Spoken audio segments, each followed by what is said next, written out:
What's up guys, mga idol, mga master, boss. Pero pala ko dito guys na sisirvisan na pang-vlog split type na aircon na Panasonic na inverter type sa Manila guys. Ang isip pala nito guys, hindi lumalamig. Kinuha na namin ng ano to, ng pressure. Ang pressure nasa ano lang siya, 70. Kaya yun.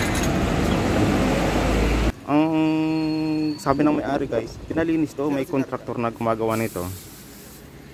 Ang problema, siguro kinabukasan ganyan na, wala nang lamig, nilinis lang. Yan o, paano ko ng pressure dito sa manifold gauge. Yan o, mababa lang guys, nasa 70 lang yan. Yan, kinargan ko na pala yun guys. Kinargan na, bumili kami nitong refrigerant na R32. Pero kasing malapit sa amin pumbilian, mas mura. Sa online kasi nasa 700, ito bili ko nito nasa 600 lang to guys, dito sa may bandang Valenzuela. Pero itong project ko guys dito sa ano to, sa may Manila area ito. Ayun ang paggawa nung may-ari sa contractor. Kaya tinawag ako kasi kakilala ko nung magulang nung ano. Kaya tayong pinagawa. Pero kasama ko dito guys yung kapatid ko, yung master talaga sa aircon.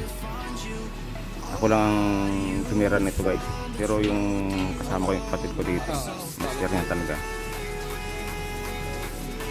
Yun, hindi napapagawa sa contractor. Ako nang maintenance nito guys, yung unit nila.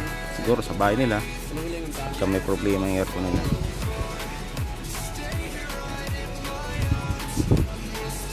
Lagyan ko muna guys. Ayan, ganyan lang.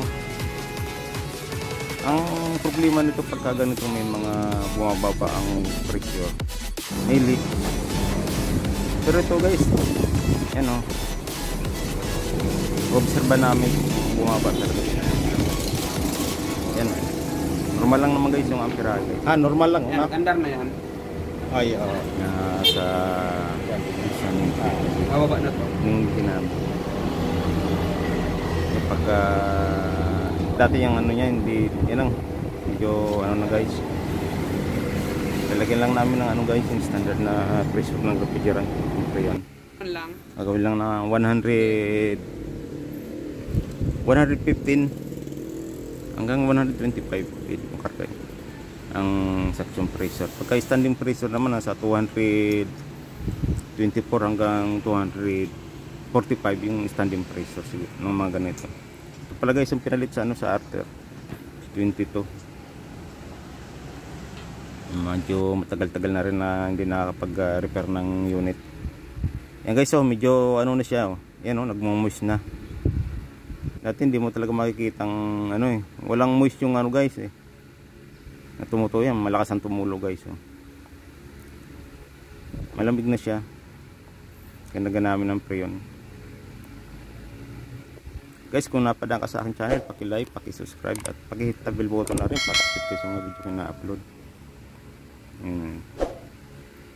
Mainit na rin guys ang buga ng init dito sa ano, sa outdoor unit ng condenser niya. Kasi dati, umaandar siya guys. Ang problema, wala kang maano ditong init sa binubuga. Pag ganyan, palatandaan na lumalamig na yung evaporator guys. Sa ano.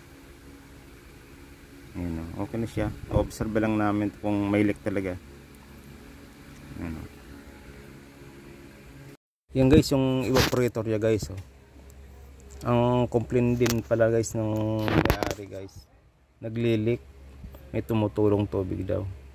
Yan pag ganyan, sundot lang ng drainage sa likod. So sundutin mo lang ng alambre kasi may mga ano diyan. Yung mga naglulumot. Yan, okay na siya. May mga naglumot. Yan, wala nang leak guys. Shout out pala sa mga nanonood, sa mga silent viewer. Hindi ko naman isa-isa mga idol. Salamat sa iyong suporta. Yan guys, okay na. Observe lang siguro to. Bako upload pala to guys. Mga 2 linggo na tong inobserbahan ko. 2 linggo na pala tong namin. Kaya okay na talaga siya. Wala nang back job. Yan. Okay na siya. Panasonic na. Yan, parang hindi nga pulido ang pagkakalinis eh. Linis lang na wala nang lamig. Salamat sa panonood. Thank you for watching.